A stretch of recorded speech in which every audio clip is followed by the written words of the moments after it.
The Legend of Ndaung Snake. Once upon a time, on the slopes of a mountain in Jambi province, there lived a poor mother and her three daughters. For their living, the mother and the youngest daughter had to work hard all day long, while the first and second daughters were lazy and did nothing. One day, mother got such a severe pain that she could not move from bed. Then the doctors called a shaman. "Sir, please help us heal our mother," said the doctors. The shaman said, "Based on my insight, your mom must be treated by a special flower that grows at the top of the mountain. Then it must be boiled in a magical pot kept in a dark, deep cave guarded by a large, mighty serpent named Ndaung. But according to the tale, no one could ever go back home safe as the snake would swallow them whole," warned the shaman. Hearing that, no one dared to go, except for the youngest daughter. "I will go to the top of the mountain to get them from the snake," said the youngest daughter bravely. "Oh, we all will pray for you, sister," uttered the first and the second daughters in relief. "You really have a poor soul. Go and get them, girl, but you have to be really careful. I will take care of your mother here," said the shaman. Without waiting any longer, the youngest daughter went to the mountain.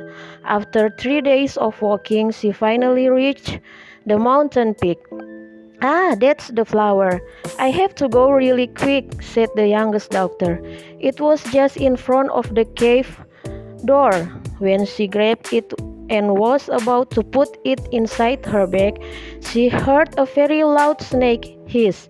Of course, she was scared to death.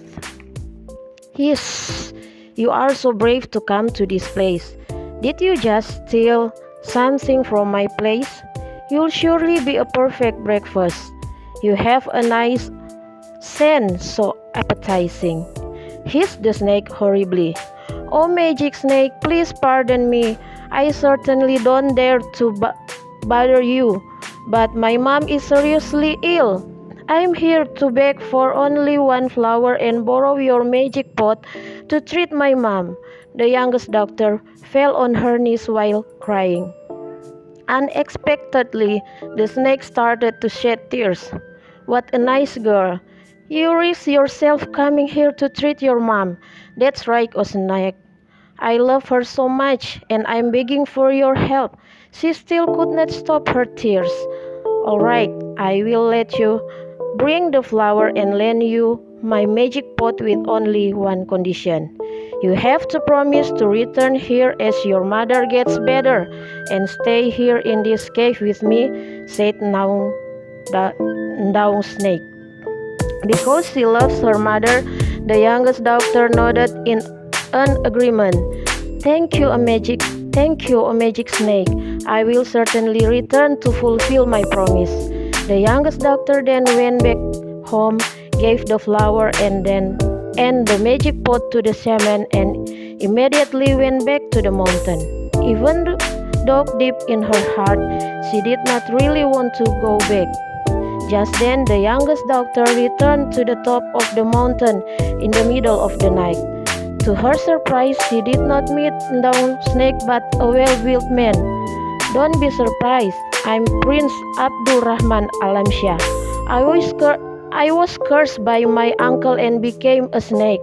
Every night I will return to my true form as a human and return to be a snake as the sun rises," said the prince. Meanwhile, when the mother heard the story of the youngest daughter, she wanted to see her. She asked her other children to go to the top of the mountain. In the middle of the night, the three of them could finally reach the top of the mountain. How surprised they were to see the youngest daughter with a very handsome man. The youngest daughter was so happy to see her family and introduced them to the prince. The youngest daughter taught them the story of the prince. Feeling jealous While all of the people already fell asleep, the first and second doctors took the prince's snake skin, burned it all, and put the ash next to the youngest doctor. On the following day, when the prince could not find his snake skin but some ash next to the youngest daughter, he thanked her. He was so happy because the curse was gone forever as the snake skin was burned. Finally, the youngest daughter and the prince were married and returned back to the kingdom. They lived happily ever after.